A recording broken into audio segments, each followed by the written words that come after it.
Assalamualaikum warahmatullahi wabarakatuh. Waalaikumsalam warahmatullahi wabarakatuh. Selamat siang semuanya. Pertama-tama marilah kita panjatkan puji syukur kehadirat Allah Subhanahu wa taala yang telah memberikan rahmat sehingga kita dapat berkumpul di ruangan ini. Perkenalkan, nama saya adalah Hira Istiqomah yang akan bertugas sebagai moderator dalam kegiatan PKM untuk sholat Jumat. Baik teman-teman, langsung saja kita mulai ke sesi yang pertama adalah pembukaan. Sebelum itu marilah kita mengucapkan Bismillah bersama-sama. Bismillahirrahmanirrahim. Selanjutnya penyampaian materi akan disampaikan kepada Al-Mudaki. Kepada yang dipersilakan. Bismillahirrahmanirrahim. Assalamualaikum warahmatullahi wabarakatuh. Waalaikumsalam warahmatullahi wabarakatuh. Saya di sini akan menyampaikan materi yang judulnya hadis ditinjau dari kualitas sanad dan matan. Pembagian hadis akan ditinjau dari diterima atau ditolaknya ada 10. Yang pertama makbul, yang kedua mardud, yang ketiga sahih, yang keempat hasan, yang kelima dhaif. Terus yang keenam lizati, yang ketujuh lighairihi, yang ke-8 lizati, yang ke-9 lighairihi. Hadis sahih, definisi hadis sahih wa mat sholat karena dulu binafsilil adli do biti dari kamila wa ala minas sudur wal illati, yang artinya hadis yang sanadnya bersambung sampai kepada Nabi SAW melalui rawi-rawi dengan karakteristik moral yang baik, adil, dan kapasitas intelektual yang mempunyai dobit tanpa kejanggalan, dan cacat ikhlas. Syarat hadis sahih, syaratnya muttasil, bersambung dari perawi terakhir yang membutuhkan hadis sampai kepada Nabi SAW sebagai sumber hadis. Yang kedua, perawinya adil, yaitu seorang muslim dewasa, balik, berakal, tidak fasik, dan selalu menjaga kehormatannya dirinya. Perawinya dobit, yaitu perawi adalah orang yang kuat ingatannya, tidak lupa, tidak lungu, dan tidak sering melakukan kekeliruan. Yang keempat, tidak sah, yang berarti perawatannya orang siqah, terpercaya, yaitu adil dan dobit, bertentangan dengan periwayatan orang yang lebih istiqomah.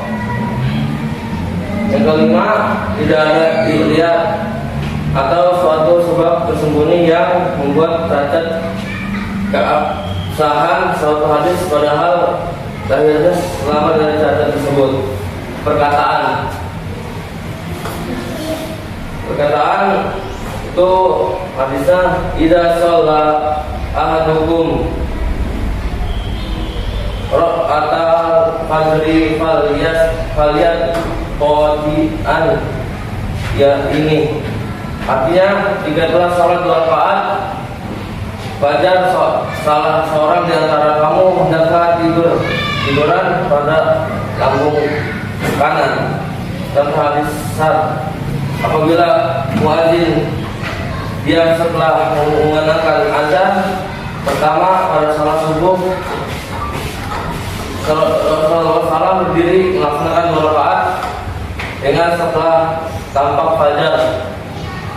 Ingat setelah nampak fajar kemudian berbaring menghadap kanan hingga muadzin mengumandangkan iqamah.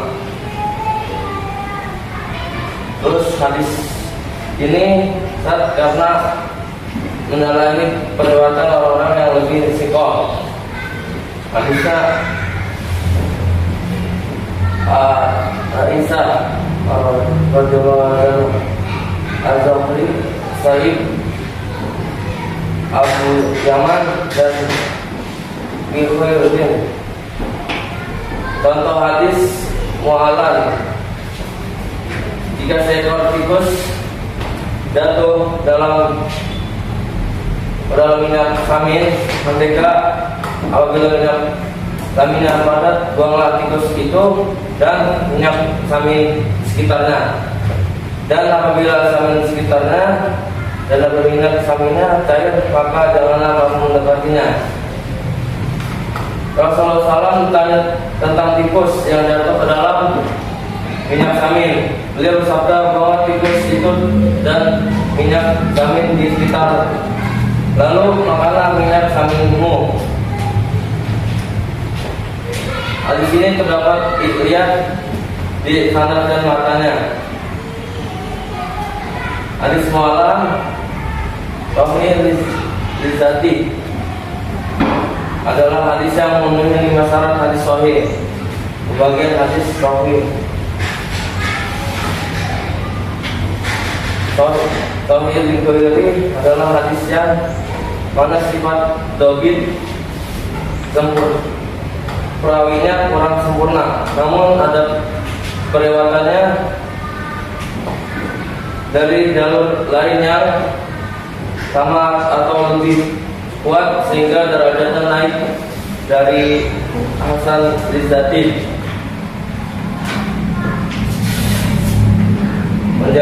menjadi Sahih Al-Bukhari. Contoh Sahih Rizati yaitu innamal a'malu binniyat wa innamal likulli imri'in ma nawa. Rasulullah Amarul Khattab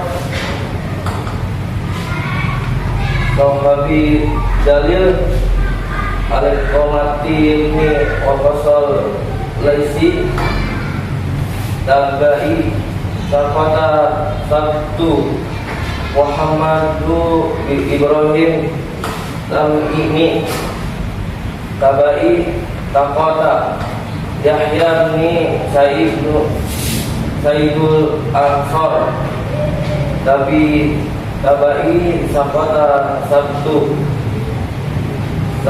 Sakalian Tako Hafiz Alhamdi Abdullah bin Jabir Safata Hafiz Al-Bukhari. Contoh Sahih Al-Bukhari Awaan As-suqa ala ummati la amartuhum bisiwaki inda kulli sholat. Artinya seandainya aku tidak khawatir memberatkan atas umatku, tentu aku perintahkan mereka bersiwak setiap sholat. Hasan naik tingkat menjadi Sahih Al-Bukhari. Hadis Hasan definisinya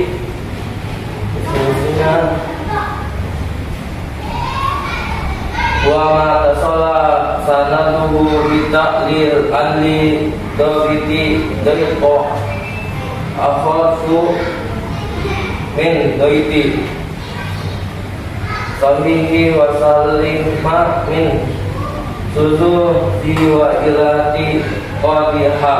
Artinya hadis yang sanadnya bersambung sampai kepada Nabi SAW melalui rawi-rawi yang adil dan dobit dengan tingkat kedobitan lebih ringan dari tingkatan kedobitan hadis sahih, selamat dari kejanggalan dan cacat ilmiah. Perbedaan antara hadis sahih dan hasan adalah tingkat kedobiran perawi dalam hadis sahih sempurna, sedangkan dalam hadis hasan tidak sempurna. Hasan lidzati, hadis yang memenuhi 5 syarat berikut: satu, sanadnya bersambung; 2, perawinya adil; yang ketiga, perawinya dobit ringan; yang keempat, tidak sah; yang kelima, tidak berilian. Asal dikiri, ada hadis doif jika diriwayatkan melalui jalan sanad lain yang sama atau lebih kuat. Bagian hadis hasan, contoh hasan lidzati.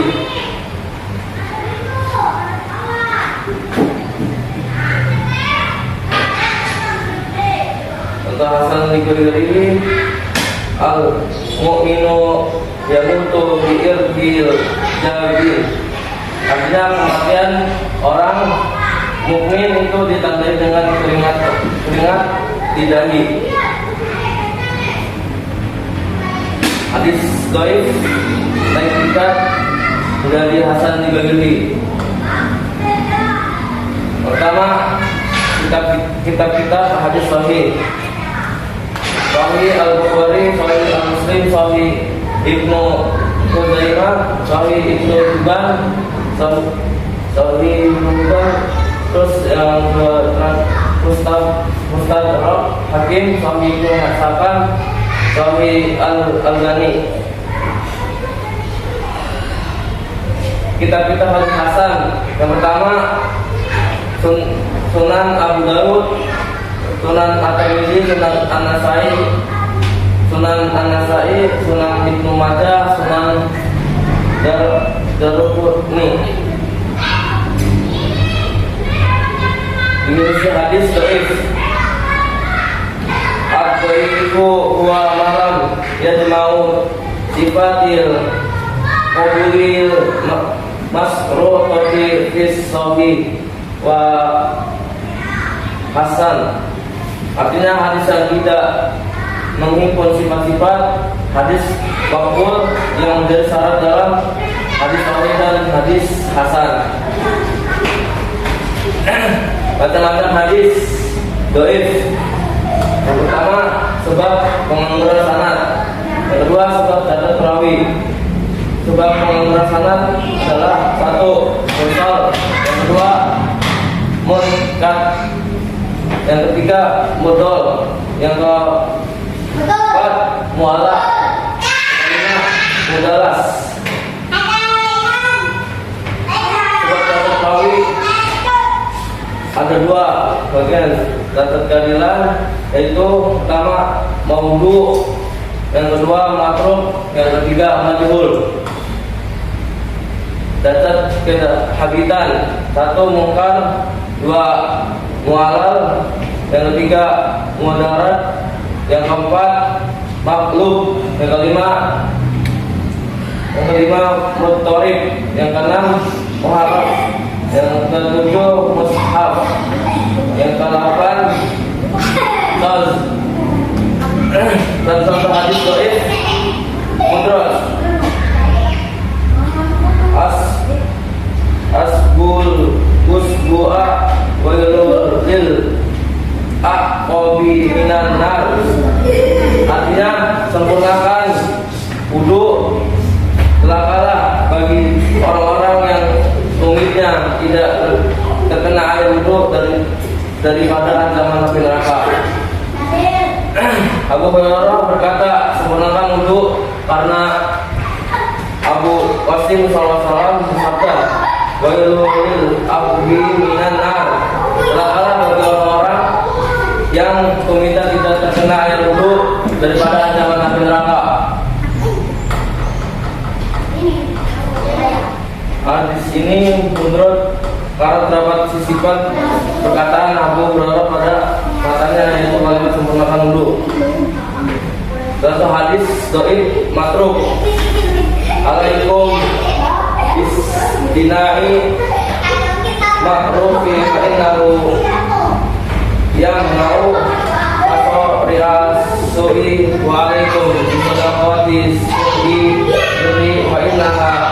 Yusbihu Qadamahullah Azza wa Jalla. Artinya, wajib harus kamu berbuat yang ma'ruf. Sesungguhnya ia mencegah kejahatan, dan wajib atas kamu sedekah zil melindungi. Sesungguhnya ia memadamkan kemarahan Allah Azza wa Jalla. Oleh para ulama, perawi-perawi ini dijuluki masuk al-hadis, ditinggalkan hadisnya, dan laisa bin Sayin, tidak apa-apa katanya. Hukum mengamalkan hadis dhaif. Yang pertama, pendapat Ibnu Al-Arabi, Al-Bukhari, Al-Muslim, dan Ibnu tidak diamalkan secara mutlak. Yang kedua, pendapat Abu Daud dan Imam Ahmad, hadis dhaif dapat diamalkan secara mutlak. Pendapat Imam Al-Nawawi dan Ibnu Hajar Al-Asqalani, hadis dhaif dapat diamalkan dengan syarat. Yang pertama, dalam perkara tertentu seperti fardil amal, mau'izah, takfir, janji-janji, dan takfir, ancaman-ancaman, kisah-kisah yang tidak berkaitan dengan masalah-masalah tidak dan hukum. Yang kedua, dhaifnya tidak terlalu parah seperti hadis matruk dan maudhu. Yang ketiga, terdapat kesesuaian antara hadis dhaif dengan ayat Al-Quran atau hadis yang telah diamalkan. Yang terakhir, tidak meyakini 100 hadis dhaif itu berasal dari Nabi SAW. Kitab-kitab hadis dhaif. Yang pertama, Al-Al wa Ma'rifah Al-Mudal para Imam Ahmad bin Hanbal. Yang kedua, Takrib Al-Man Al-Bi Al-Mudrad karya Ibnu Hajar Al-Asqalani. Yang ketiga, Al-Marasil karya Abu Daud. Yang keempat, At-Tabiin La Asma Al-Mudalisin karya Al-Khatib Al-Baghdadi. Yang kelima, At-Tashib karya Ad-Darqutni. Yang keenam, dan lain-lain. Sekian dari saya. Assalamualaikum warahmatullahi wabarakatuh. Waalaikumsalam warahmatullahi Wabarakatuh. kepada Pak Zaki yang sudah menyampaikan materi. Jika sudah cukup, mari kita tutup acara ini.